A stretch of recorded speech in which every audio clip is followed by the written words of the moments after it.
Hi everyone! Today I have a special guest, INESE VOIKA. She is the member of the Parliament of Latvia and current member of the Presidium of the Latvian Parliament. She has 20 years of experience within NGO sector locally and internationally. Hi Ines!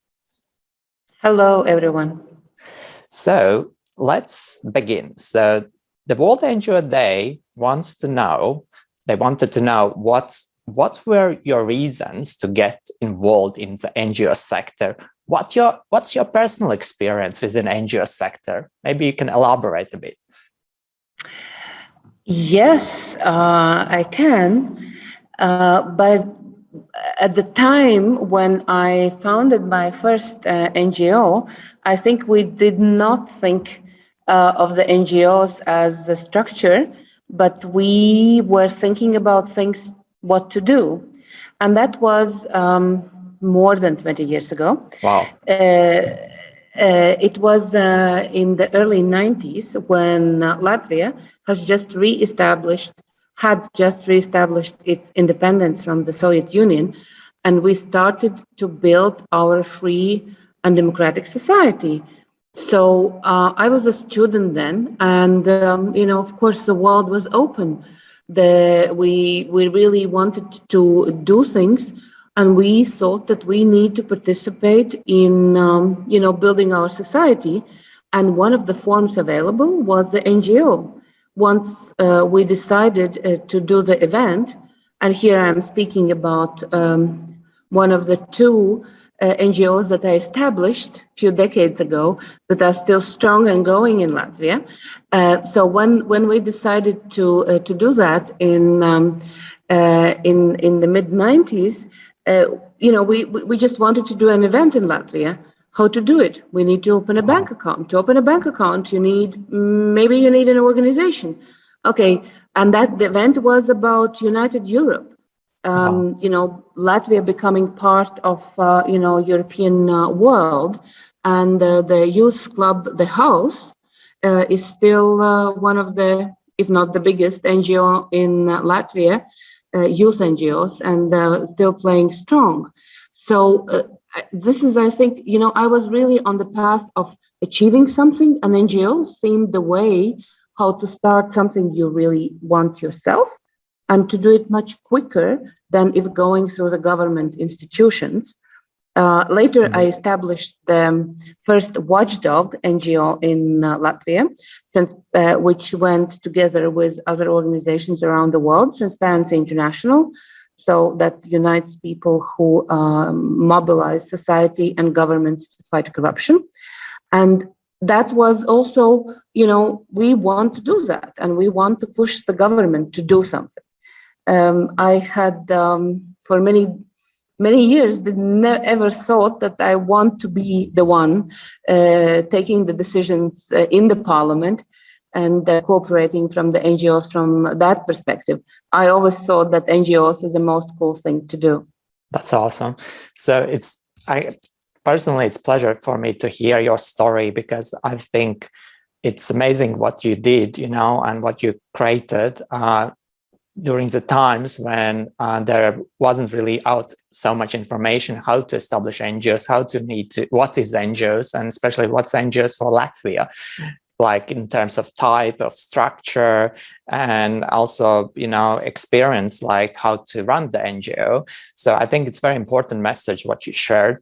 And I understand that you're talking about Delna. Is that correct? The one that you are one of the founder members of this important organization. Maybe you can elaborate a little bit what big things this amazing NGO done in Latvia, because I have heard that it has and have huge impact, within Latvian environment, when we talk about civil society, political environment, and other environments. Thank you for the good reference. I think, Delna is an open palm of hand. And the Transparency International, the English word does not sound good in Latvian. And we thought, also bad for media to write. Transparency International takes a long time. DALNA is 5 letters. And we have this expression, I think many other nations have it too, that this is as open and on the palm of hand. So we wanted our society and our government to be as open as on the palm of a hand. Wow. And we started to work towards this vision. And we also started to learn about this phenomena, which is so detrimental to fight the corruption. And I still believe to this day, and today we have the research proving more and more that societies that control corruption prosper better. They have better quality of life, longer quality of life, they have better economy. So I'm still very passionate about exactly fighting corruption. But we were learning at that time what it takes the society to be involved in this. How do you engage in the dialogue with the government that wants or doesn't want to fight corruption? Actually, no government would ever say they don't want to fight corruption. They know how to please the voters. The question is what they do, and how do you really make them do something when they just pay the lip service? We have worked together with many NGOs of Transparency International around the world, including those in Asia, including also in the ones in Pakistan, which are hosts today. Thank you for hosting. And we face this similar problem all over. In Latvia, we had this positive situation that not only the NGOs wanted to fight corruption and people, but also our international partners. And Latvia was in the process of applying to become the member of the European Union and becoming the member of NATO in the late 90s, early 2000s. So the government was willing to do many things they would otherwise maybe hesitate to do because fighting corruption was one of the prerequisites to really make the country going. And we used this partnership. At first, actually, it wasn't with the European Union or NATO, it was the World Bank, which first came to Latvia to talk about the need of building anti-corruption institutions. And we have been playing this good vibe of being the partner, but when needed, to be on the streets. If they don't listen to us, we are ready to go on the streets. Although first 10 years of transparency was a lot of good cooperation, but then they stopped listening to us. We went to the streets. If you ask us what is the most significant thing what we did, I think it is we had 3 oligarchs, these tycoons of business and secret ties to corruption and economy in the Latvian politics that were ruling with secret and sometimes not so secret ties. So 2 of these guys were also in the national politics. And through our work on political party finance regulation and control, the system that we set up, that we managed to enable through the government institutions, not alone. You cannot do it alone. But what we started back in 2001 led 10 years later, in 2011, to these guys leaving the national politics.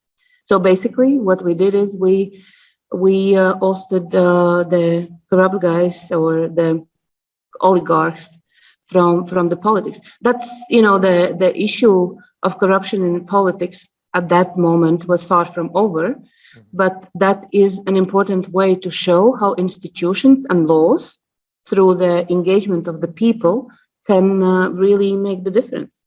Wow, it's such an amazing story because to see how your NGO played a very important role in Latvia and developing better Latvia for Latvians and all the civil society in whole.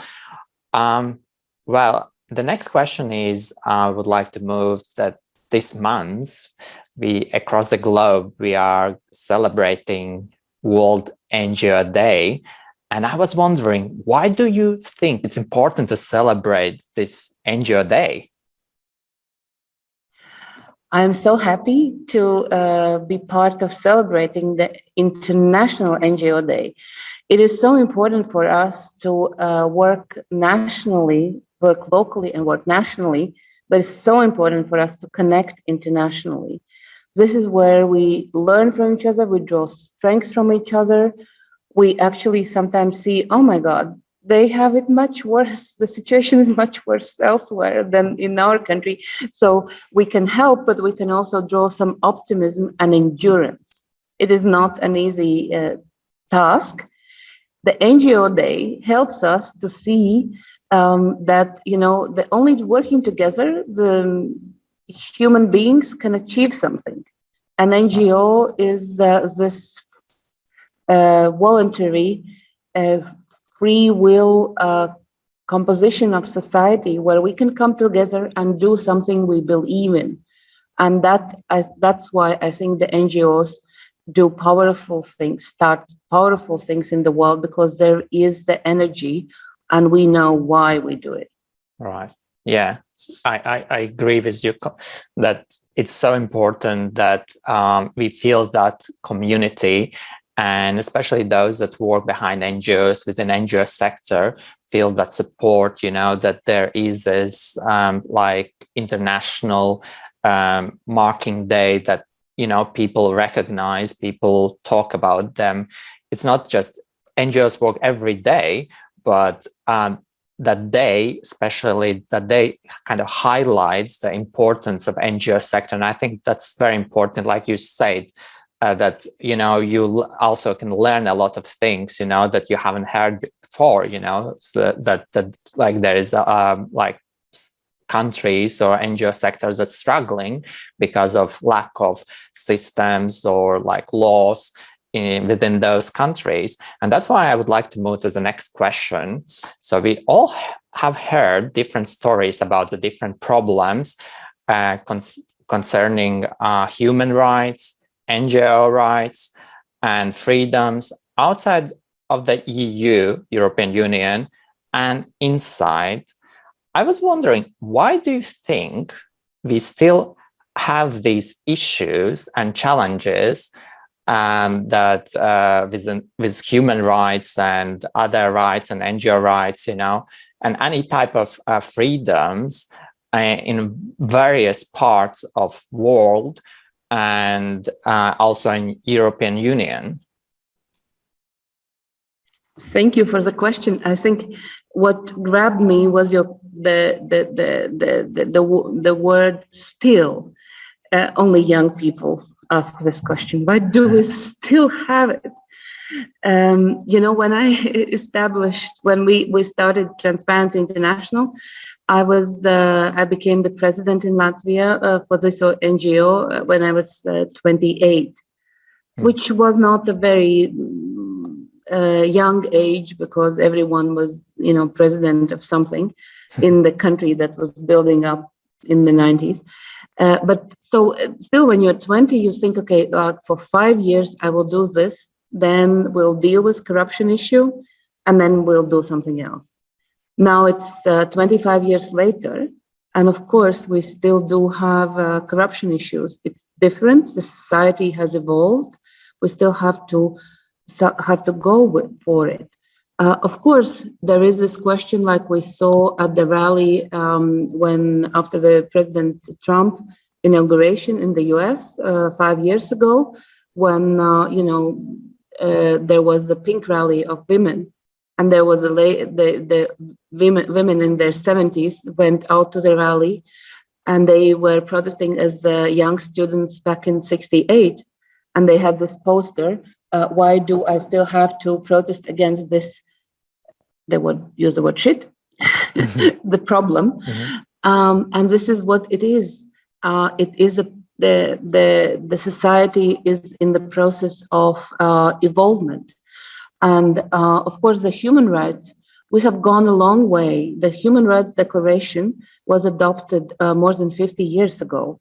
And it was adopted by the United Nations, so by the whole world.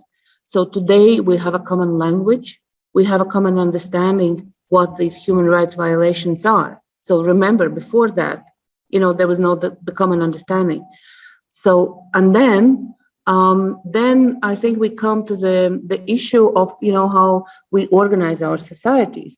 And we can use the expression and the thought of this thinker, Adam Kahan, who said that the society is between power and love. And, respecting human being is the love. And the power is on the other opposite side of it. And power is tough. The power would always be tough. And finding the balance between getting things done, getting things aligned, and getting everyone in line, and then respecting everyone is what also democratic societies need to find. We just saw the riots and protests in Canada, when the free speech used by the truck drivers is starting to block economy, starting to paralyze the lives. The government of the Canada decided to put stop to these protests. You cannot let the processes just eat up your own democratic movements. The power has to provide for all of the people, and sometimes it has to be brutal in one way or another. We are now in the region where we are waiting what is happening between Ukraine and Russia. It's all totally about brutal power. Feels like the century before or even more. So human rights is something that we will need to learn and understand better, and see the value of each person more and more as we develop our societies. And in each society, I think the process will be different because the culture is different, the references are different. Right. But I think we are moving towards understanding that if every human being has a value, and there is you have to earn your trust and authority through what you have, not only through your post. Of course, there will always be structures. And in this way, I think the NGOs can play the real great role of speaking on behalf of the people, because alone, no single person will be able to defend himself or herself. And groups of people can show to the power, how what needs to happen in different ways. And if before I would be, we still have to fight for this, or we still need to go to the court to protect someone. We will take what it takes to protect every single human being, because power will always, as a system, will always not be able to protect everyone. But this is what we as smaller groups could do. Right. Thank you very much for sharing that, because it's very important what you're saying, and especially in today's world, when we see a lot of different events happening around the European Union and actually within the COVID aftermath, that also kind of caused or created those critical environments, for the civil society. In that case, I was wondering, knowing that you are a member of the parliament, so what is the Parliament of Latvia role and involvement to tackle these problems that we mentioned earlier in Latvia and in European Union? I believe that today's democracy, that is really working democracy, is it is not enough for people to go and vote once in 4 years and elect someone and then just go about their lives. The working democracy of the 21st century is when you talk to people about most of important decisions, most of important laws that you are adopting. And I think the Parliament of Latvia, despite of its many criticisms, is doing quite a good job in this. All our committees are open to the public, and most of our legislative committees do have the list of their NGO partners that they seek advice on when they are working on the legislation, be it anti-corruption, human rights, or the business organizations when they work on the business proposals. But that is not the only thing. We also understand that the dialogue with NGOs and also listening to their agenda is important. So once a year, the Parliament of Latvia is organizing the NGO Day, where the members of the Parliament come and in different sessions listen to NGOs. So this is a time where a new agenda can come directly into the Parliament. We also have a few other ways of the people to engage in the work of the Parliament. The youth come to work with the Parliament, but also 10,000 citizens can sign a petition, and then the law of the rule of the Parliament says that if 10,000 people sign the petition, the Parliament has to look into it. So the Parliament Committee would be looking into this proposal and dealing something with it. And these are some of the democratic mechanisms that allow people to see that they are heard by the Parliament. But that, of course, is complemented by different rules of engagement through the government, where most of the laws are written, where they have the special working groups, consultative councils. So there is a process when we're just now looking at the law of financing political parties that was proposed by the president, who is elected by the parliament in Latvia. We have the parliamentary republic, but the president has the right to propose the legislation. So he came with this proposal of political some amendments to political party finance in Latvia, and it came straight to the parliament. And the NGOs, started to write the letters. Where is this? Why it is happening like this? Why we are not involved? Because it was an unusual process, because president doesn't write the laws every day. Right. But then it is because we have the process.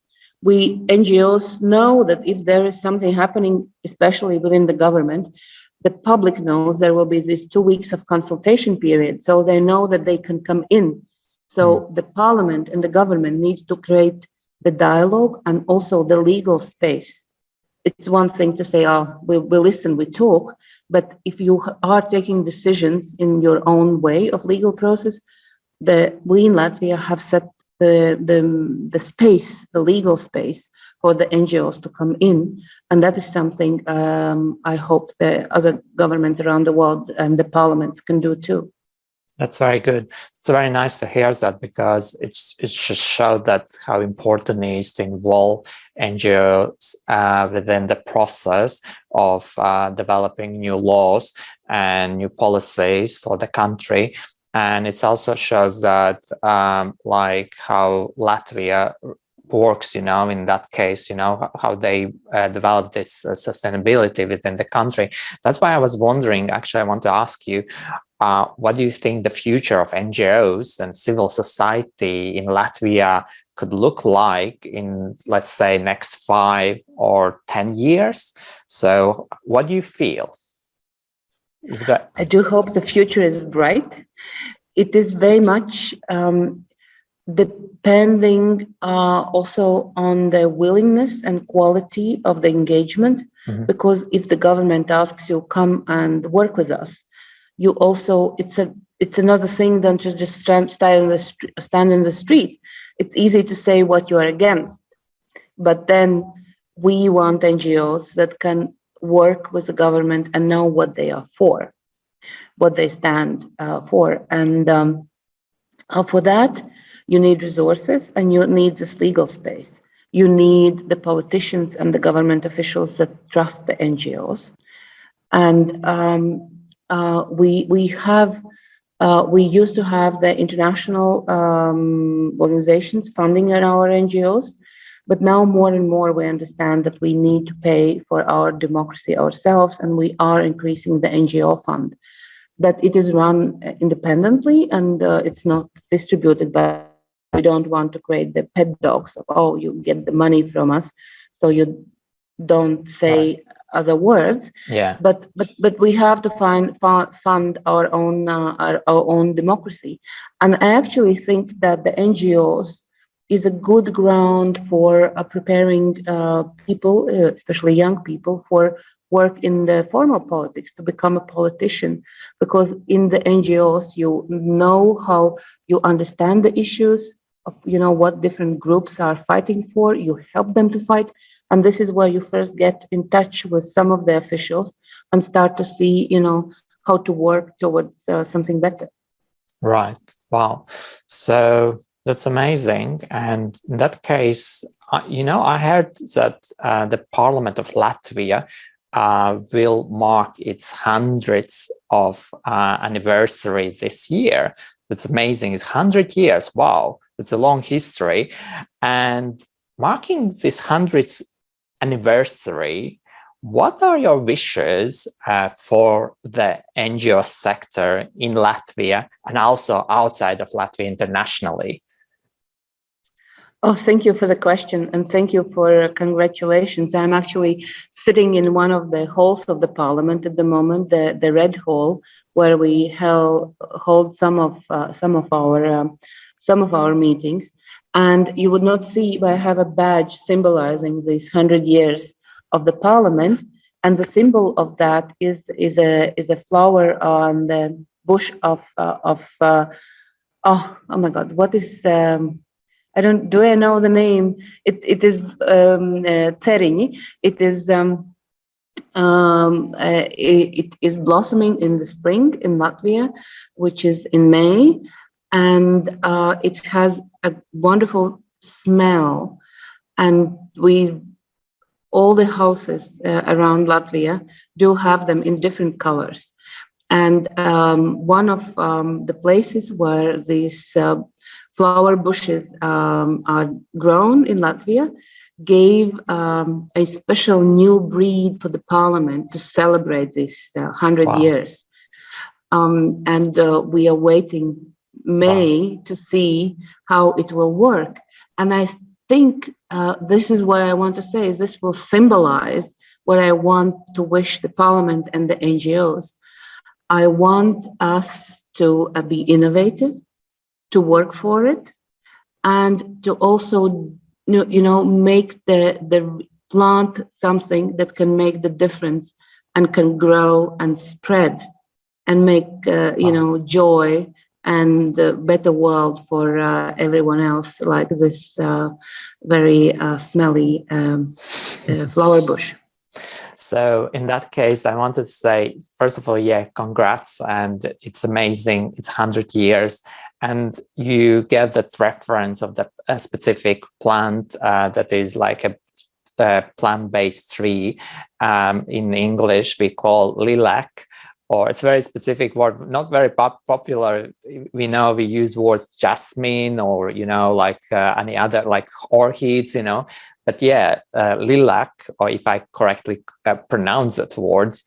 Yes, because most of the flowers, sorry, Marcis, because most of the flowers are, the pinkish, little, exactly. Purple. Exactly, purple, pink, And they have amazing smell that and beautiful colors as well in today's world. And I think it's a beautiful gift to Latvia and to yourself as a civil society and Latvia itself. And it's a beautiful wish what you said that that civil society and NGOs needs to grow and flourish and, and show that beauty as that tree or flower, internationally. So it's beautiful. Well, I need to turn now to the Pakistani questions. As we know, Pakistan is hosting their Pakistani World NGO Days this year with various of celebrations, from award ceremony to conference, to seminars, and more other kind of amazing events. And the main organizers of Pakistani World NGO Day wanted to ask you two questions. One of the question is, do you think it is important to develop closer ties between Pakistani and Latvian NGO communities? Because they kind of heard that there is no really that kind of very close ties between both communities, and they were wondering maybe there's opportunity. So what's your thoughts are on this? Oh, thank you. And congratulations, Pakistan, on hosting the day. Thank you for that.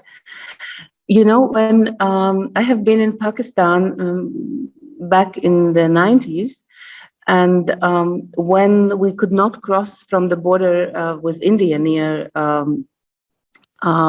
Lahore to Amritsar, Pakistan, it was 2 years after regaining the independence, Pakistan Telecom had not yet found the dial code for Latvia. The country existed, the passports existed, we were real people, have come all the way from Latvia, crossing into Pakistan, going through India to Nepal by small minibuses, which is another story of adventures. But there's no way we could phone home. So Wow. I do know that by now we have found each other's phone lines.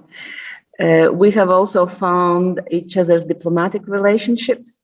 I just had a chance as a member of the parliament on the behalf of the Parliament of Latvia to receive the new ambassador of Pakistan to Latvia, who is residing in Europe, but came to speak to the president and to the parliament. And we talked also about the need of cooperating between the parliaments. But, the parliaments can be slow. So I think the NGO world of getting to know each other, there would be a quick connect, and one should not wait for another. Whoever starts first should then, engage the others and say, hey, we're doing this. Why don't, other parts of our governance structures also make the cooperation? I do feel and believe that our cooperation could be fruitful on so many levels. Latvia is now expanding its financing of international cooperation NGOs. So I would imagine that setting up, a small part of what is happening for a Pakistan and Latvian NGO fund exchange, and COVID, I hope, will soon be over, and we will be able to travel. I think that there is a need to meet person to person and come, because once you come, you really see, when I speak about the open parliament, you come and you see what the open means. You see where the NGOs go, what, how can you, enter the parliament, how do we, treat, where society and the power is. And that, the picture speaks 1,000 words, right, along with the human connection that we could make. And I also believe that our NGOs could learn from the Pakistan NGOs, and I would imagine not always easy circumstances in which you work and which you are achieving incredible results. And we need and want to learn about it. And once I think that because we don't know about each other's work, we need to establish sort of a small marketplace, a small, an exchange where this exchange of ideas of, oh, you do this, or we know someone, or we meet and we click, or we know someone who can then work on, the next level issues where that could be fruitful. Mm-hmm. For example, my first good ideas in Transparency International, one came from Argentina, one came from Bangladesh, and the third came from India. Wow. So we need to talk and exchange, and there are also a lot of European Union programs. We just need to find the right one where we find this space for exchange, and that should be possible. Wow, awesome! That's amazing. I think for them to hear that, it's like it's very important and special, so that there is these opportunities out in the market, I would say. So, and that therefore the other question that I wanted to ask is, what would be your recommendations to the Pakistani NGO sector in order to develop successful partnerships with the European Union and with Latvian NGO sector or NGOs? What do you think? What would be those partnerships like if we go more focused, or where they need to start, what they need to do, because they are really interested to develop closer ties with countries like Latvia? I think there are two roads that I can immediately see. One is that there are organizations that among Pakistan NGOs that already have the international network, like Transparency International, which is based mostly, I think, out of Karachi. But then there are different networks where Pakistan is quite strongly present. And then to see through that network how to find the ways. But the second one is, there is, in Latvia, we have the Organization for International Cooperation that we call LAPAS, LAPS, and they are part of the European network that works with the international network. So, if I was now trying to arrange to see how our Ministry of Foreign Affairs, and if there is a way how we could cooperate with Pakistan, I would go to LAPAS and say, okay, let's do a little, maybe not little, but a significant, but not like the grand scale, but reach out to Pakistan NGOs and see how can we make such a first exchange through which we could learn what is next.